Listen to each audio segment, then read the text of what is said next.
Hello students. तो last class में हमने स्टार्ट किया था चैप्टर कंसाइनमेंट अकाउंट। तो कोई मुझे बताएगा कंसाइनमेंट में हमने क्या लिखा था।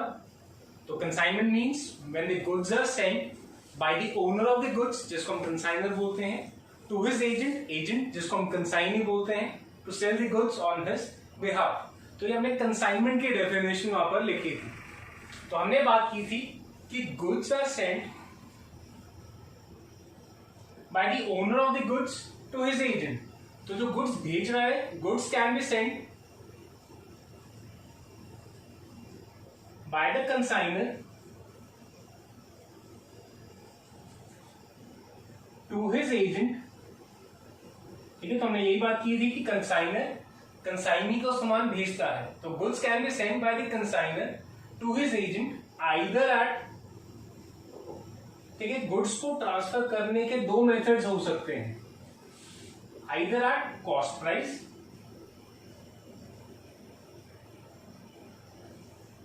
या either eight invoice price.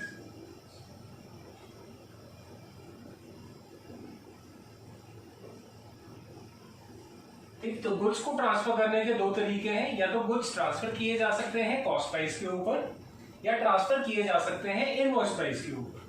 Cost price पे ट्रांसफर करने का क्या मतलब है? When the goods are sent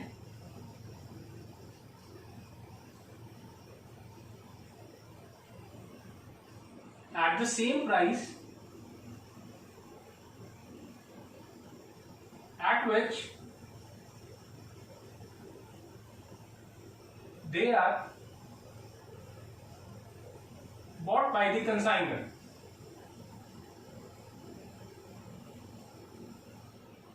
ठीक, इसका मतलब है फॉर एग्जाम्पल कंसाइनर ने एक चीज 100 रुपए की खरीदी है, तो उसने वो 100 रुपए की चीज 100 रुपए में ही अगर अपने कंसाइनी को ट्रांसफर कर दी है, तो ऐसे ट्रांसफर को हम बोलते हैं ट्रांसफर्स एट कॉस्ट प्राइस। ठीक है, कि 100 रुपए की चीज उसने खरीदी, 100 रुपए का ही बिल बनाया और कंसाइनी को ट्रांसफर कर दिया, तो such transfers are transfers at cost price. Next is transfers at invoice price. तो when goods are Saint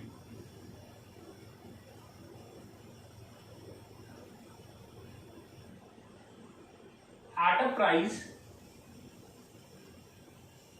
after adding some profit to the cost price। ठीक है, इसका क्या मतलब है? वो सेम एग्जाम्पल कि 100 रुपए की चीज एक कंसाइनर ने खरीदी है, वो 100 रुपए की चीज उसने 105 रुपए में कंसाइनी को ट्रांसफर की है, तो ऐसे ट्रांसफर्स को हम बोलते हैं ट्रांसफर्स एट इनवॉइस प्राइस।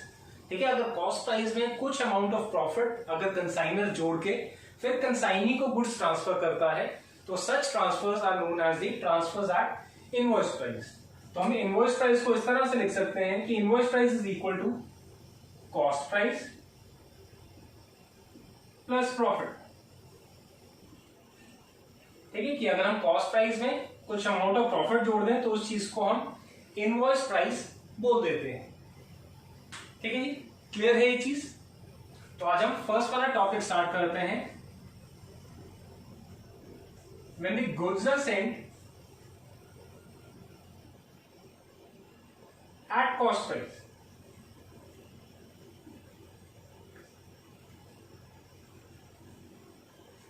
ठीक है, कि सामान ट्रांसफर किया गया है कॉस्ट प्राइस के ऊपर। एक एग्जांपल लिखते हैं। ठीक है, एक एग्जांपल लिख लेते हैं।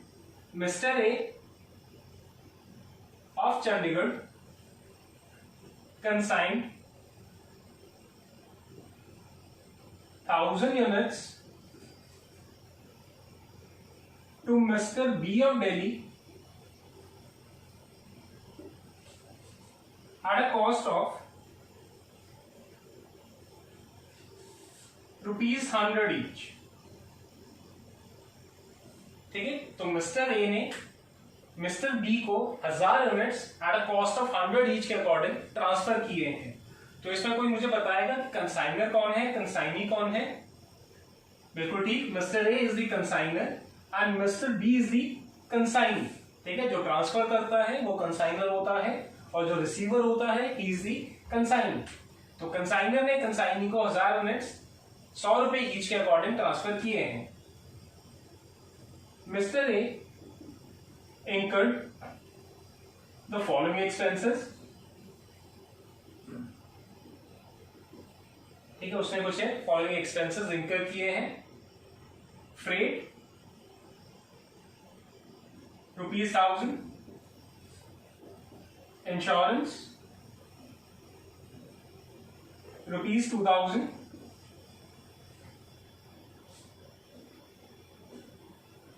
एंड कार्टेज से ₹3000. Mr. B received the goods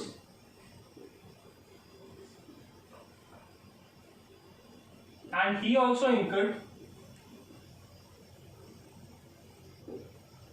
the following expenses.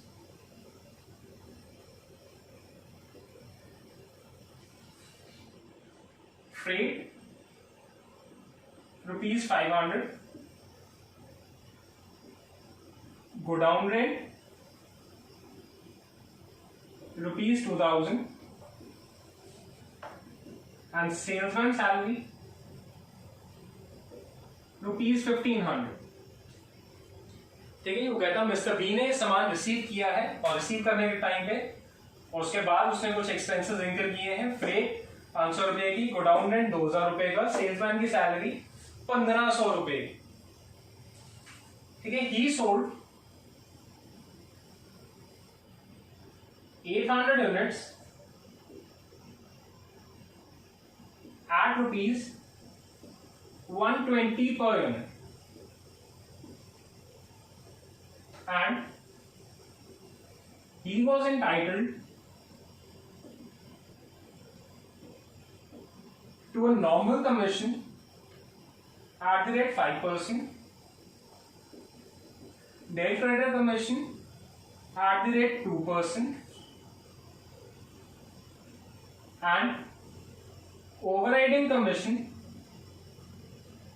at the rate 10% if the goods were sold above ₹110 per unit. ठीक है, तो मिस्टर बी ने कुछ यूनिट्स बेचे हैं एट अ सर्टेन प्राइस और उसको कुछ कमीशंस एग्री की गई हैं पे करने के लिए. तो आपने क्या करना है, prepare consignment account in the books of the consignor. तो आपने कंसाइनर की बुक्स में कंसाइनमेंट अकाउंट बनाना है टू कैलकुलेट हिज प्रॉफिट और लॉस. तो फटाफट से क्वेश्चन को नोट डाउन कर लीजिए, फिर हम आगे स्टार्ट करते हैं कि किस तरह से इसको सॉल्व करना है. मैं फटाफट से एक बार दोबारा पढ़ देता हूं. वो कहता है मिस्टर ए कंसाइनर है जिसने मिस्टर बी कंसाइनी को 1000 यूनिट्स ट्रांसफर किए हैं at a cost of ₹100 each. ठीक है, और भेजने के टाइम पे कुछ उसने एक्सपेंसेस इनकर किए थे, फ्रेट किया था, इंश्योरेंस किया था, कार्टेज किया था. ठीक है, बी ने सामान रिसीव किया था और उसने भी कुछ एक्सपेंसेस पे किए थे, फ्रेट किया था, गोडाउन रेंट किया था उसने पे, और सेल्समैन की सैलरी उसने पे की थी. ठीक है, 800 यूनिट्स कंसाइनी ने 120 पर यूनिट के अकॉर्डिंग सेल ऑफ कर दिए थे और उसको normal commission 5%, net credit commission 2% और ओवरराइडिंग कमीशन 10% के अकॉर्डिंग एग्री की गई थी पे करने के लिए. तो हमसे कंसाइनमेंट अकाउंट पूछा गया है प्रिपेयर करने के लिए in the books of the consignor. ठीक है जी, करें फटाफट से नोट कर लीजिए. चलो तो स्टार्ट करते हैं इसका सोल्यूशन. आई होप आप सबने इसको नोट डाउन कर लिया है.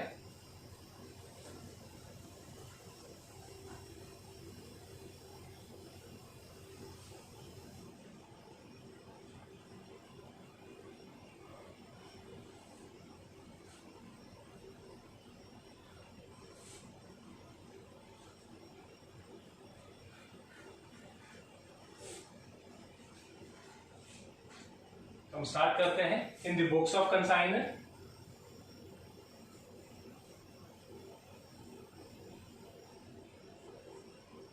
ठीक है, तो कंसाइनर के बुक्स में क्या क्या अकाउंट्स बनते हैं. पहला जो अकाउंट बनता है that is the consignment account.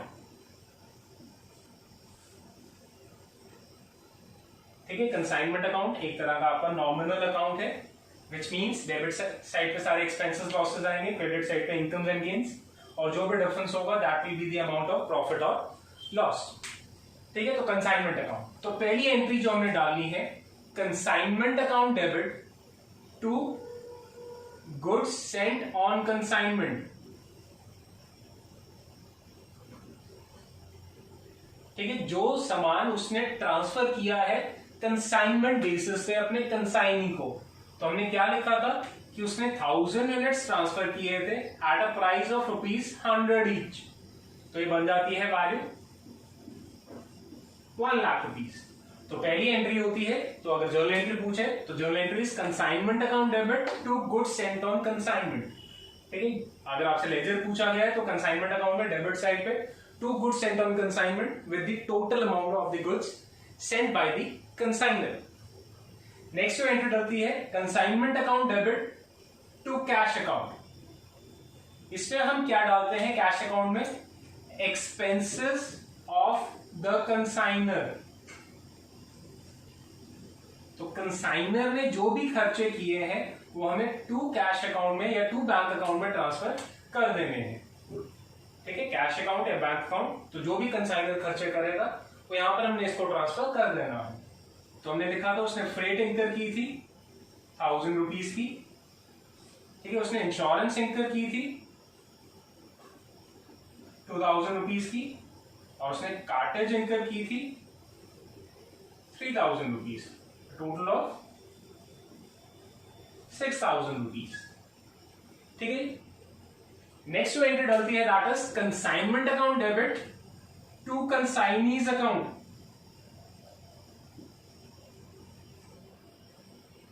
इससे क्या डलेगा, that is expenses of consignee.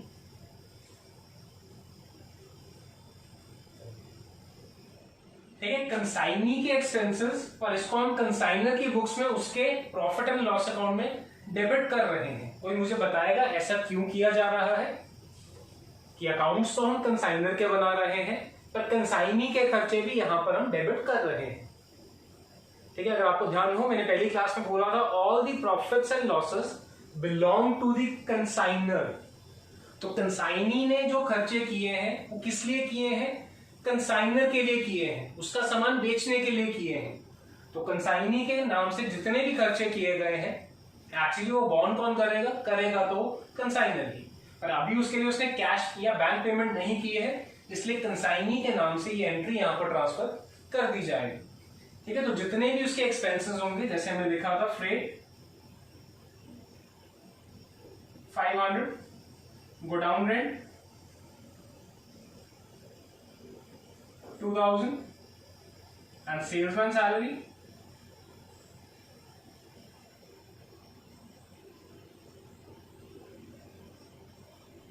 1500, a total of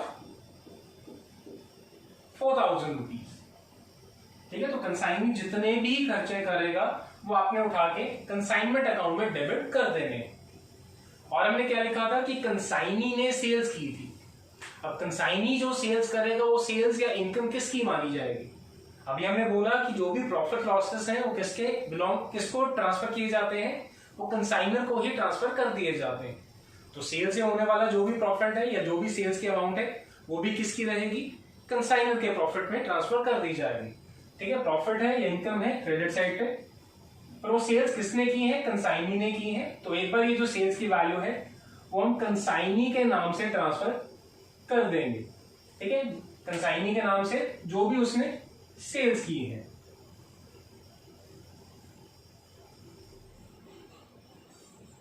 तो हमने लिखा था उसने कितने यूनिट्स बेचे थे, उसने 800 यूनिट्स बेचे थे at the rate 120 rupees per unit, that is 96,000 rupees. ठीक है, तो 96,000 रुपीज ये उसके टोटल सेल्स की वैल्यू बन जाएगी। अब इन सेल्स के ऊपर हमने कमीशन भी देना है। ठीक है, कमीशन भी हमें पे करना है। कमीशन कंसाइनर के लिए एक्सपेंस है या इनकम है, कंसाइनी के लिए इनकम है क्योंकि उसको मिलेगा, कंसाइनर के लिए एक्सपेंस है क्योंकि उसने उसको पे करना है। तो एक्सपेंस का मतलब डेबिट, क्योंकि हम कंसाइनर की बुक्स की बात कर रहे हैं, तो कंसाइनर के लिए आपने बोला खर्चा है, तो उसको हम डेबिट साइड पे इंक्लूड करके दिखा दें। तो 2, अब इसकी पेमेंट ड्यू है, तो इसलिए कंसाइनी के नाम से इसकी एंट्री डाल देंगे। ठीक है, कंसाइनीज एक्सपेंसेस या कंसाइनीज कमीशन। ठीक है, कैलकुलेट कर लेते हैं ये कमीशन। ठीक है, आप इसको वर्किंग नोट बना लीजिएगा, मैं यहां पर इस आपको बना के दिखा रहा हूं। ठीक है, कैलकुलेशन ऑफ कमीशन। तो 3 तरह की कमीशन उसको बोली गई थी। First was the normal commission. Normal commission उसको बोला गया था 5%। तो 5% हमने डिस्कस किया था कि जो भी टोटल सेल्स होंगी उसके ऊपर वो गिवन परसेंटेज हम अप्लाई कर देते हैं। तो दिस बिकम्स 4800 रुपीज। ठीक है, डेल क्रेडिट कमीशन वो भी हमने डिस्कस किया था कि जो भी परसेंटेज बोला गया है टोटल सेल्स का वो हम अप्लाई कर देते हैं। This is 1920। और तीसरी आपको बोली गई थी ओवरराइडिंग कमीशन। अब इसमें थोड़ा सा आपको कैलकुलेशन बोला गया था, वो कहता ओवरराइडिंग कमीशन आपने देनी है उसको 10% on sales above ₹110 per unit. ठीक है, तो 110 रुपए पर यूनिट से एक्स्ट्रा में जो सेल्स करेगा उसके ऊपर आपने उसको कमीशन पे करनी है। तो उसने सेल्स क्या की थी, 800 यूनिट्स 120 के अकॉर्डिंग बेचे थे, दैट वाज 96,000 रुपीज। ठीक है, मिनिमम सेल जो उसको बोला गया था that was 800 units into 110 rupees, that is equal to 88,000 rupees. तो उसने एक्स्ट्रा सेल्स कितनी की थी, ठीक है, एक्स्ट्रा सेल्स तो 96 में उसने एक्चुअली सेल्स की, बोला था 88,000 में कम से कम बेचने के लिए, तो उसने 8,000 रुपीज की मेरे लिए एक्स्ट्रा सेल्स की है। तो इसके ऊपर हम ओवरराइडिंग कमीशन कैलकुलेट कर देंगे, that is 8,000 into 10%, that is equal to 800 rupees. तो उसकी टोटल कमीशन बन जाएगी 4800, 1920 and 800 rupees, a total of that is 5600 and 7520। ठीक है, total commission will be 7520 rupees. देख लीजिए, इसमें किसी को कोई डाउट तो नहीं है। ठीक है, तीनों कमीशन हमने कैलकुलेट किए हैं। नॉर्मल कमीशन टोटल सेल्स के ऊपर given percentage, del credere commission total sales के ऊपर गिवन परसेंटेज, ओवरराइडिंग कमीशन वो हमने कैलकुलेशन की है। एवरेज प्राइस था 110, उसने 120 में बेचा था, तो 10 रुपीज ऑफ एक्स्ट्रा सेल्स के ऊपर ये हमने उसकी ओवरराइडिंग कमीशन की वैल्यू कैलकुलेट कर दी। ठीक है, तो जो कुछ भी क्वेश्चन में गिवन था वो सारी एंट्रीज हमने डाल दी है। किसी के दिमाग में कोई क्वेश्चन आता हो या आपको लगता हो कि और कोई कैलकुलेशन हमने करनी बाकी है, देखिए एक बार ध्यान से देखिए, कुछ आपको लगता है कि हमने खुद से कैलकुलेट करना है जो क्वेश्चन में नहीं भी गिवन है। अब उसने ट्रांसफर कितने किए थे यूनिट्स, उसने 1000 यूनिट्स ट्रांसफर किए थे। कंसाइनी ने कितने यूनिट्स बेच दिए थे, 800 यूनिट्स उसने बेच दिए थे। तो 200 यूनिट्स कहां गए, कंसाइनी खा गया, ठीक है, आसमान खा गया, धरती निकल गई, खराब हो गए या बचे हुए हैं। ठीक है, unless the question otherwise specifies कि वो लॉस हो गया है। ठीक है, जब तक लॉस के बारे में कुछ नहीं बताया, वील अज्यूम कि जो बचे हुए 200 यूनिट्स हैं those are the closing stock units. Closing stock credit side, तो by closing stock that is 200 units. अब इसकी वैल्यू क्या होगी उसके लिए मुझे एक वर्किंग नोट प्रिपेयर करना है, वेरी इंपॉर्टेंट। ठीक है, वर्किंग नोट पेपर में भी आपको बना के दिखाना है। ठीक है, सिर्फ कैलकुलेटर्स पे आपने नहीं कर देना है। ठीक है, वर्किंग नोट के नंबर आपको मिलेंगे वहां पर, नहीं होगा तो ये नंबर आपके काट लिए जाए। ठीक है, तो ये अब देखते हैं कि एक क्लोजिंग स्टॉक की कैलकुलेशन हमने किस तरह से करनी है। चलिए, ठीक है, ये सब आपने देख लिया है।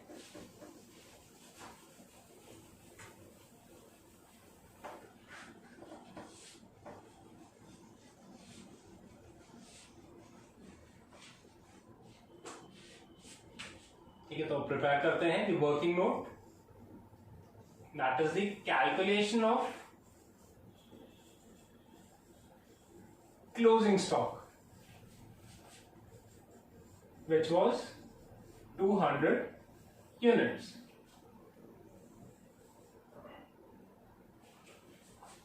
ठीक है, तो सबसे पहले इसकी कैलकुलेशन में हम उठाएंगे इसकी कॉस्ट प्राइस। हमने लिखा था क्वेश्चन की जो 1000 यूनिट्स थे वो किस कॉस्ट पर ट्रांसफर किए गए थे, 100 रुपए पर यूनिट की कॉस्ट पर ट्रांसफर किए गए थे, तो उसकी कॉस्ट प्राइस है। तो हम 200 यूनिट्स की कॉस्ट प्राइस निकाल रहे हैं, तो 200 यूनिट्स, एक की cost price 100 rupees, that is a value of 20,000। ठीक है जी। नेक्स्ट इसमें जो चीज आपने ऐड करनी है दैट इज दी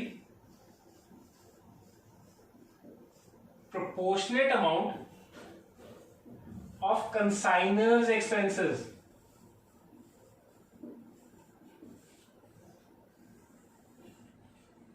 ठीक है, कंसाइनर के जो टोटल खर्चे, अगर आपको ध्यान हो, अभी हमने अकाउंट में डाले थे, 3 तरह के खर्चे डाले थे, 1000, 2000 और 3000। तो उसके टोटल 6000 के खर्चे थे कंसाइनर के जो उसने इंकर किए थे। तो इसका प्रोपोर्शनेट अमाउंट हमें इसको यहां पर कैलकुलेट करके दिखाना है।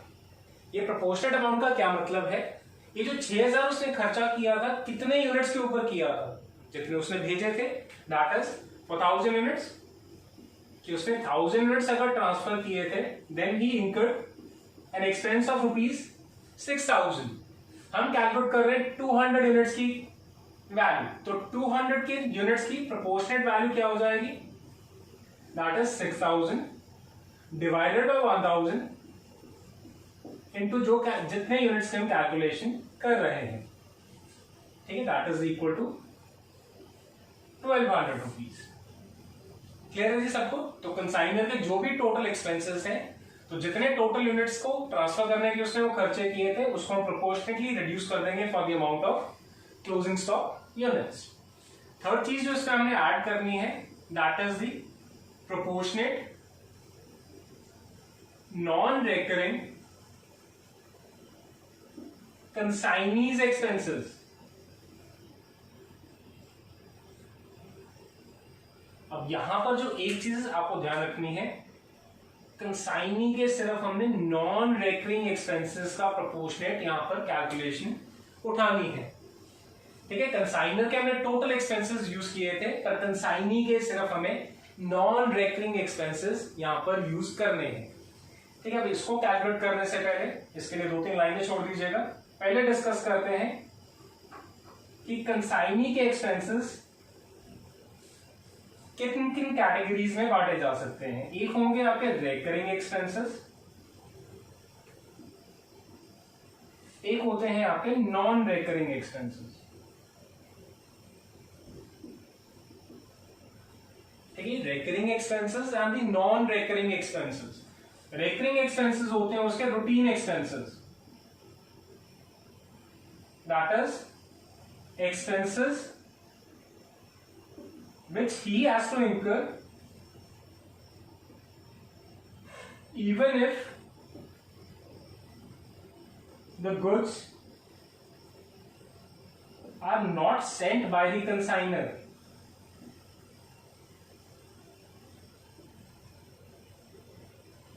ठीक है, इसका क्या मतलब है, जैसे फॉर एग्जांपल कंसाइनी ने एक शोरूम रेंट पे लिया हुआ है, तो अगर कंसाइनर उसको सामान ट्रांसफर करे या नहीं करे, इररिस्पेक्टिव ऑफ दैट थिंग, उसको रेंट तो पे करना ही करना है। तो such an expense becomes N recurring expense. और एग्जांपल देता हूं, सेल्समैन सैलरी, अगर उसने सेल्समैन रखा हुआ है और उसको सैलरी पे करता है, चाहे कंसाइनर उसको सामान ट्रांसफर करता है बेचने के लिए या नहीं करता है, सेल्समैन को तो सैलरी फिर भी देनी है। तो इररिस्पेक्टिव ऑफ द गुड्स जो कंसाइनर भेजता है, फिर भी उसको ये सैलरी पे करनी है।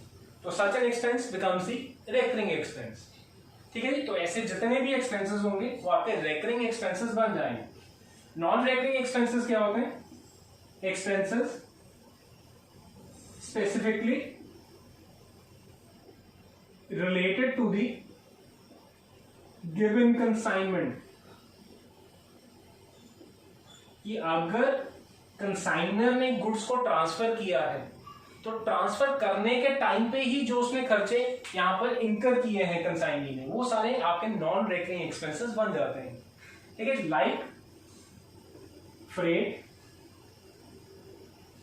ठीक है। फ्रेट का मतलब जैसे मैंने फॉर एग्जांपल मैं कंसाइनर हूं, मैंने अपने कंसाइनी को गुड्स ट्रांसफर किए हैं, ठीक है, और उसको मैंने रेल के थ्रू, ठीक है, रेलवे मोड के थ्रू उसको ट्रांसफर किए हैं। तो रेलवे स्टेशन से उसने सामान को पिक किया और अपने गोडाउन तक लेके गया, तो वहां तक उसको लेके जाने के लिए जो भी उसने फ्रेट पे की है वो सब नॉन रेकरिंग एक्सपेंस, क्योंकि उसको ये फ्रेट तभी पे करनी पड़ी क्योंकि मैंने उसको सामान ट्रांसफर किया था, ठीक है जी। तो फ्रेट, कैरेज, कार्टेज कुछ भी हो सकते हैं। ट्रांजिट इंश्योरेंस, ठीक है, रास्ते में सामान खराब ना हो तो उससे बचने के लिए जो उसने इंश्योरेंस कराई है, क्योंकि तभी करवाई होगी अगर मैंने उसको गुड्स ट्रांसफर किए होंगे, ठीक है। तो यहां पर मैंने आपको एग्जांपल लिखा था गोडाउन रेंट, सेल्समैन सैलरी, ठीक है। तो इस तरह के कुछ आपको यहाँ पर एग्जांपल्स मिल जाएंगे। बाकी आगे क्वेश्चंस करेंगे, उसमें जैसे जैसे एक्सपेंसेस आते जाएंगे उसको हम साथ साथ डिस्कस करते जाएंगे, ठीक है। इसको याद रखना है, एक सिंपल सा फंडा आपको लिखवा देता हूं इंपॉर्टेंट करके। आप इसको इस तरह से याद कर सकते हैं, all the expenses incurred by the consignee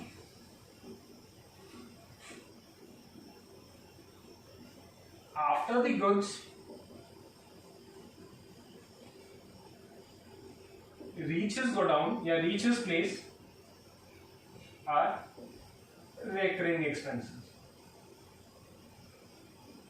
एक बार सामान उसके गोडाउन या उसकी जगह तक पहुंच गया, उसके बाद जितने भी वो खर्चे करेगा वो सब रेकरिंग एक्सपेंसेस बन गए। सामान को अपने गोडाउन तक पहुंचाने के लिए जितने वो खर्चे करेगा वो सब उसके नॉन रेकरिंग एक्सपेंसेस, ठीक है, याद रहेगा। तो इतनी सी चीज आप ध्यान रखेंगे, कभी आप गलती नहीं करें।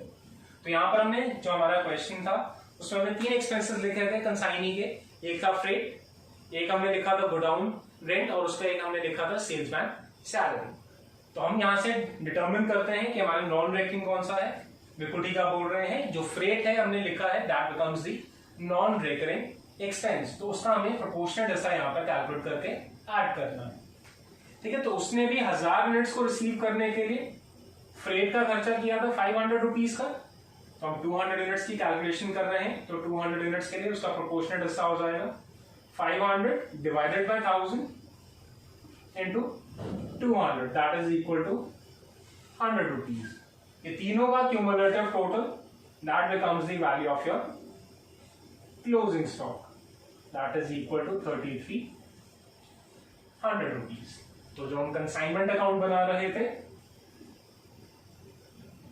उसमें हमने जो बाय साइड पे क्लोजिंग स्टॉक लिखा था उसमें आप ये वैल्यू डालेंगे 3300, अकाउंट को बैलेंस करेंगे, डेबिट साइड पे बैलेंसिंग फिगर आएगा तो उसको हम प्रॉफिट लिख देंगे, बाय साइड पे अगर बैलेंसिंग फिगर आएगा तो उसको हम लॉस से बैलेंस कर देंगे, ठीक है। तो ये जो हमने कैलकुलेशन की है क्लोजिंग स्टॉक की, ये थोड़ी सी इंपॉर्टेंट है और उसको ध्यान से करना है, ठीक है। तो तीनों का क्यूमुलेटिव टोटल आपका क्लोजिंग स्टॉक का आंसर बन जाएगा। इस क्लोजिंग स्टॉक की वैल्यू आप कंसाइनमेंट अकाउंट में डालेंगे, बाकी सारी एंट्रीज आप डालेंगे, बैलेंस करेंगे कंसाइनमेंट अकाउंट, डेबिट साइड पे बैलेंस आएगा तो that will be the amount of profit, credit side पे बैलेंस आएगा that will be the amount of loss. तो आज के लेक्चर में हम ये सब करते हैं। आई होप आप सबको समझ आ गया है। Thank you.